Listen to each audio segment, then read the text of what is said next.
নমস্কার, আমি পিনাকি। আপনারা দেখছেন উত্তরের জনপ্রিয় নিউজ পোর্টাল জলপাইগুড়ি নিউজ। এবার দেখুন বিস্তারিত খবর। উত্তরবঙ্গের চা বাগান জুড়ে লিঙ্গভিত্তিক সহিংসতা রোধে শুরু হয়েছে টানা ১৬ দিনের সচেতনতামূলক কর্মসূচি। জলপাইগুড়ি, আলিপুরদুয়ার ও কালিম্পং জেলার বিভিন্ন চা বাগানে চলছে পোস্টার, ব্যানার, ড্যাংলার ও প্রচার অভিযানের মাধ্যমে নারী ও কন্যাদের প্রতি সম্মান ও নিরাপত্তার বার্তা ছড়িয়ে দেওয়ার উদ্যোগ। একটি স্বেচ্ছাসেবী সংগঠনের নেতৃত্বে চা বাগানের ব্যবস্থাপক, শ্রমিক ও আশেপাশের বাসিন্দারা সক্রিয়ভাবে অংশ নিচ্ছেন এই জনমুখী আন্দোলনে। শুধু প্রচার নয়, সমাজকে যুক্ত করতে আয়োজিত হয়েছে নানা কর্মসূচি। ৯টি চা বাগানে আয়োজিত হচ্ছে সমান অধিকার ফুটবল ম্যাচ, যেখানে খেলার ভাষায় পৌঁছে দেওয়া হচ্ছে সমতার কথা। পাশাপাশি ৬টি চা বাগানে আয়োজন করা হয়েছে পথনাটক, যেখানে ফুটে উঠছে নারীর অধিকার, SHR সচেতনতা, নিরাপত্তা ও ডিজিটাল দায়িত্বশীলতার মতো জরুরি বিষয়। ১০ই ডিসেম্বর আন্তর্জাতিক মানবাধিকার দিবস উপলক্ষে থাকবে বিশেষ মানবাধিকার সচেতনতা অধিবেশন।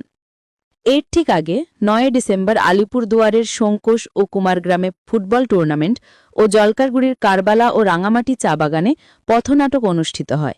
উদ্যোক্তারা জানান, নারী ও মেয়েদের প্রতি সহিংসতা বন্ধ করা শুধু কোনো সংগঠন বা দপ্তরের কাজ নয়, এটি আমাদের সবার যৌথ দায়বদ্ধতা।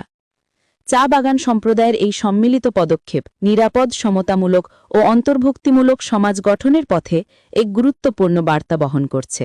আজকে আমাদের কুমারগ্রাম চাই বাগানে WSAF 20 থেকে একটা আজকে অ্যাওয়ারনেস, মেয়েদেরকে নিয়ে একটা অ্যাওয়ারনেস প্রোগ্রাম। মেয়েদের যেন সুরক্ষা থাকে, সবসময় ওদেরকে প্রোটেকশন করার জন্য একটা NGO থেকে আজকে আমাদের কুমারগ্রাম চাই বাগানের ফুটবল খেলার আয়োজন করেছে। ফুটবল খেলার থেকে আমরা এখানে আমাদের ভবিষ্যৎ ছোট মেয়ে বাচ্চা, ওরা যে আগামী দিন যে প্ল্যাটফর্ম তৈরি করার একটা পরিকল্পনা, ওইটা আজকে এই সোসাইটি থেকে WSAF 2.0 আজকে এই সোসাইটি থেকে যে বড় অপরচুনিটি, আজকে কলকাতা থেকে যারা এসেছেন ওরা সুন্দরভাবে আজকে খেলা পরিবেশের মধ্যে একটা অ্যাওয়ারনেসের প্রোগ্রাম হলো।